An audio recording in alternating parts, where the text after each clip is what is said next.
உங்கள் அனைவருக்கும் என்னுடைய பணிவான வணக்கம்.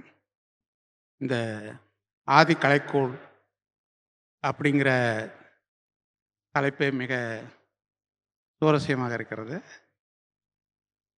சிறப்பாகவும் இருக்கிறது. இந்த விழாவை நம்முடைய தமிழக அரசு ஏற்பாடு பண்ணியிருப்பது ஆக சிறப்பானது, மகிழ்ச்சிக்குரியது. இந்த ஆதி கலைகள் பற்றி ஒரு சில வார்த்தைகள் உங்களை நான் பேசலாம்னு நினைக்கிறேன். பொதுவாக தலித் ஆர்ட் அண்ட் லிட்ரேச்சர் அப்படிங்கிற இடத்துல என்னங்க ஓகே, தலித் ஆர்ட் அண்ட் லிட்ரேச்சருங்கிற இடத்துல கலை என்பது ரொம்ப பொதுவானது, யூனிவர்சலான ஒரு விஷயம். அதை எப்படி குறிப்பிட்ட ஒரு ஜாதிக்குள்ளே ஒடுக்குவீங்க அப்படிங்கிற மாதிரியான கேள்விகளை பலர் கேட்டிருக்கிறாங்க. அந்த கேள்விக்கு நாம் சொல்ல வேண்டியது விஷயம் என்ன அப்படின்னா, அதுக்கு என்ன பதில் சொல்கிறது அப்படின்னா, பொதுவாக ஒரு கலைஞனுக்கு, ஒரு கலைப்படைப்புக்கு அங்கீகாரம்னு ஒன்று சொல்லுவோம். அந்த அங்கீகாரத்தை யார் கொடுக்கறது அப்படின்னு பார்த்தீங்கன்னா, ஒன்று அரசு, மதம், மொழி, இனம் அப்படிங்கிற இந்த அதிகார மையங்கள் தான் இந்த அங்கீகாரத்தை கொடுக்க முடியும். அப்படிங்கும்போது இங்கே பொதுங்கிற சொல்லுக்கே இடம் கிடையாது. இங்கே எல்லாமே வேற வேற அதிகார மையங்களை சார்ந்து தான் இங்கே இருக்குது அங்கீகாரம்ங்கிறது. அப்படிங்கும்போது இங்கே ஒடுக்கப்பட்ட மக்களுடைய ஒரு சமூக பார்வையை, உலகளாவிய சிந்தனையை வெளியே எடுத்துகிட்டு போகிறதுக்கு அங்கீகாரம் இல்லை.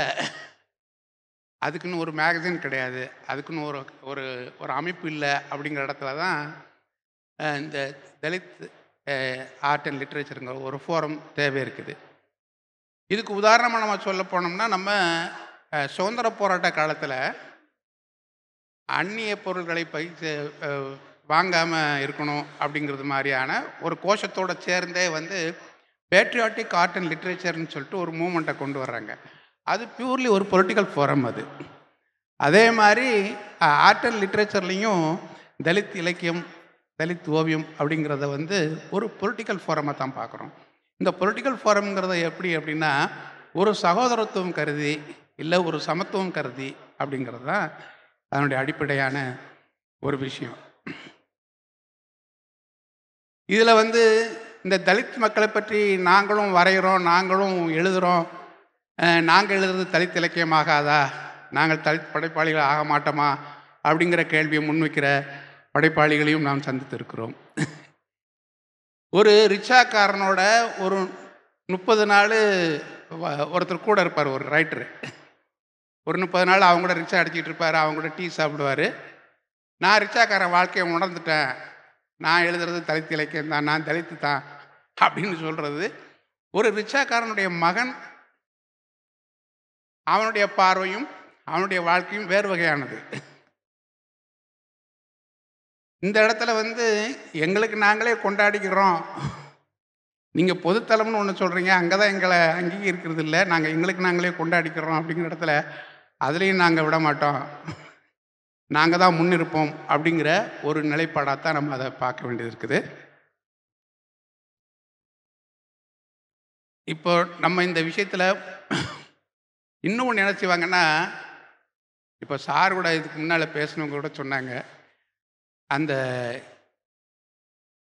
ஆதி மக்கள் தங்களுடைய இசையை, தங்களுடைய கலையை கலையாக பாருங்கள், அதை சந்தைக்கான விளைபொருளாக மாற்றும் போது தான் உங்களுடைய சமூக அங்கீகாரங்கிறது தாழ்வாக நினைக்கப்படுகிறது, அந்த கலையை ரொம்ப தாழ்வாக நினைக்கப்படுகிறது அப்படின்னு சொன்னார். அது இந்த கலைக்கு மட்டுமே அல்ல, நீங்கள் செவ்விய கலைன்னு சொல்கிறதோ இல்லைன்னா கிராமிய கலைன்னு சொல்கிறதோ எல்லாத்துக்குமே அது பொருந்தும். இப்போது வந்து இதை நம்ம இப்படி வேறு வகையில் பார்க்கலாம். சந்தைக்கானது, கலைக்கானது அப்படின்னு ரெண்டாக பிரிச்சுக்கலாம். இப்போ மகாவீரர் இருக்கார்ல, சமண துறவி என்ன சொல்கிறாரு அப்படின்னா, உங்களுக்கான சாப்பாடு யார் தயார் பண்ணுறா அப்படிங்கும்போது அந்த சமண துறவி என்ன சொல்கிறாரு அப்படின்னா வந்து, இயற்கை எனக்கான உணவை தயார் பண்ணுது அப்படின்னு சொல்கிறாரு. அந்த செடி எனக்காக பூக்குது, அந்த காய்கனிகள் எனக்காக பழுக்குது, அது எனக்கான உணவை தயார் பண்ணிக்கிட்டு இருக்கு அப்படின்னு சொல்கிறாரு. நீங்கள் இப்படியே வந்து இந்த அலெக்சாண்டர் த கிரேட்னு சொல்லிட்டு சொல்கிறோம்ல, ஒரு ரோமானிய மன்னன், அவன்கிட்ட கேட்குறாங்க, உங்களுக்கு சாப்பாடு யார் தயார் பண்ணுறா அப்படின்னா, 800 அடிமைகள் வந்து தயார் பண்ணுறாங்க அப்படின்னு சொல்கிறாரு. 800 அடிமைகள் தயார் பண்ணுறாங்க அப்படின்னு சொல்கிறது வேற, ஒரு சாது வந்து இயற்கை எனக்கான உணவை தயார் பண்ணுறதுன்னு சொல்கிறது வேற. அப்போ ரெண்டுமே வந்து 2 பேருமே, இப்போ நீங்கள் மகாவீரர் இருக்கார்ல சமணத்துறவி, அவரையும் சரி, அலெக்சாண்டர் த கிரேட்னு சொல்கிறோம்ல அவரும் சரி, 2 பேருமே இந்த சமூகத்தில் பிரபல்யமானவங்க தான். ஆனால் 2 பேருமே நாம கிடையாது. நம்ம அலெக்சாண்டரும் கிடையாது, மகாவீரரும் கிடையாது. நம்ம எல்லோரோடையும் இருக்கிற ஒரு சமூக பிரஜை. இந்த சமூக பிரஜை வந்து தன்னுடைய வாழ்க்கை அனுபவத்தை மானிட பொதுவாக சிந்திக்கிற வழியில தான், இல்லை எடுத்துகிட்டு போகிற வழியில தான் அது கலை இலக்கியங்கிற ஒரு உயர்ந்த பண்பை அது அடைகிறது. ஆனால் இங்கே என்ன செய்கிறோம் அப்படின்னா, சந்தைக்கான உற்பத்தி இருக்குல்ல, அதுவே நம்ம இங்கே ஆர்ட்டுன்னு பார்த்துக்கிட்டு இருக்கிறோம். ஒரு சாமி படம் வரைகிறது, இல்லைன்னா ஒரு இயற்கை காட்சியை வரைகிறது, அதுவே நம்ம என்ன செய்கிறோம்னா அதெல்லாம் ஆர்ட் தான் அப்படின்னு நினச்சிட்டு இருக்கிறோம். இப்போ மொழியால் எழுதப்படுவதெல்லாம் இலக்கியமா அப்படின்னா இல்லை. அதனுடைய நோக்கம் சார்ந்து என்ன செய்கிறோம், பிரிச்சுடுறோம். இது வந்து லீவ் லெட்டரு, இது வந்து சமையல் குறிப்பு அப்படின்னு சொல்லி வகைப்படுத்திடுறோம்ல. அப்போ நீங்கள் கலை இலக்கியம்னா நீங்கள் வேறு ஒரு நோக்கத்தை வச்சுருக்கீங்க. அது ஒரு உயர்ந்த பண்பாக, ஒரு சுதந்திர உணர்வாக நம்ம அதை எடுத்துகிட்டு போகிறது மாதிரி தான் இருக்குது. ஆனால் இங்கே என்ன செய்கிறோம்னா, ஒரு பூப்படம் வரைஞ்சாலும் ஆர்ட்டு அப்படின்னு சொல்லிவிடுவோம், ஒரு சாமி படம் வரைஞ்சா ஆர்ட்டுன்னு சொல்லிவிடுவோம்.